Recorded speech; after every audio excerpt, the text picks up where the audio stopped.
yeZimbabwe. Zita rangu ndinoitwa Kamucherai Uzande, kubva kuorganization inonzi Live Albinism Initiative. Matambudziko atinosangana nawo sevanhu vanorarama nehusope. Tinoona kazhinji kacho tine n'anga nemaprofita ari kuudza vanhu zvisiri maprofita aya kunyanya kumachechi uku nemamwe machechi mamwe akangosiyana hatichataure kumazita, asi vari kuti ivo vanokwanisa kurapa condition yatinayo iyi, vachiti zvoni vanokwanisa kutichinja kuita ganda rinoita iro reblack. Ariwo ivo kumanyepo zvekuti vazhinji vedu vari kufamba machechi vachitenderera vachiudzwa zvinhu zvakadai so. Pamwe pacho vamwe watopinda pasizini prayer ona ganda rako risiri kuchinja, zvoonekwa izvo kuti hwanga huri huprofita hwenhema. Uye also tine maissues n'anga dzedu dziri munyika ino yeZimbabwe. I think not just Zimbabwe but iri kubata most African countries, vachitaura nenyaya iyoyo yekuti zvoni vanhu vane albinism ukavauraya ukatora mabody parts unokwanisa kuita mari, ukatora mabody parts avo unokwanisa kuhina politically or economically whatever situation inenge iripo nguva yacho niyo. Vamwe ndo vari kutotora mabody parts kwakutobika mabody parts iwayo kwakutodya. So tinoona kuti maissues aya akanyanya nyanyira kune mamwe maAfrican countries nzvimbo dzakaita sana Zambia, Malawi, Mozambique.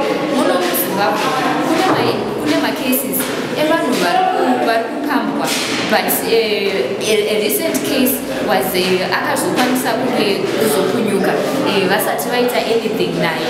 But inini ndinoda kuvimba kuti macases arimo muno muZimbabwe, but nyaya yekuti hatisati taaziya ende hatisati taabata ende hasati aripotwa nenyaya yekuti zvoni vanhu vakawanda vanotya kuripota because vanoziva kuti akaripota nyaya idzi dzinogona kusamuperera zvakanaka nekuti anogona kunge avhundutsirwa nevacho ivavo.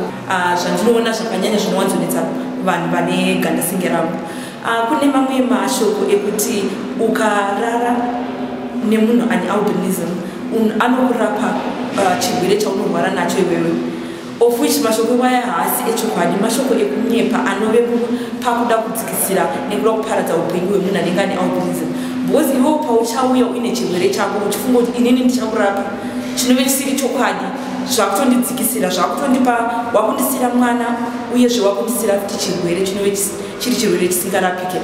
And kune mamwe ma-leaders, ndingati ma-leaders kana kuti vanhu vanoshandisa zvechivanhu, traditional healers, vanobhilivha kuti ukashandisa chikunwe kana bvudzi remunhu anorarama nehusope zvinove zvichapa umwe munhu kuti ave nemari, chinove chisiri chokwadi. Ende ndinovimba kuti muno muZimbabwe hazvisati zvavemo. Ndinowanzozvinzwa zviri kune dzimwe nyika dzinana Tanzania, Kenya, kune nyika dzakadaro vanobhilivhawo mune zvinhu zvakapusa kudaro. Isusu tiri vanhu vedu vakadzidza hatibhilivhe mune zvinhu zvakadaro.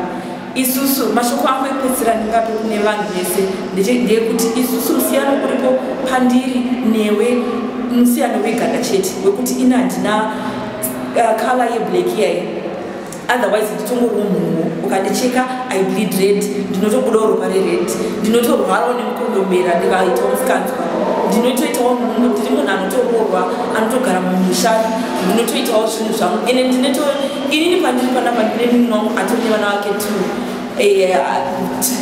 vana vakanaka chaizvo. Saka ndoda kukurudzirawo mhuri yeZimbabwe kuti mukaona munhu anorarama ane husope, kutoti anorarama munhu ane husope, ingomutriitai semunhu.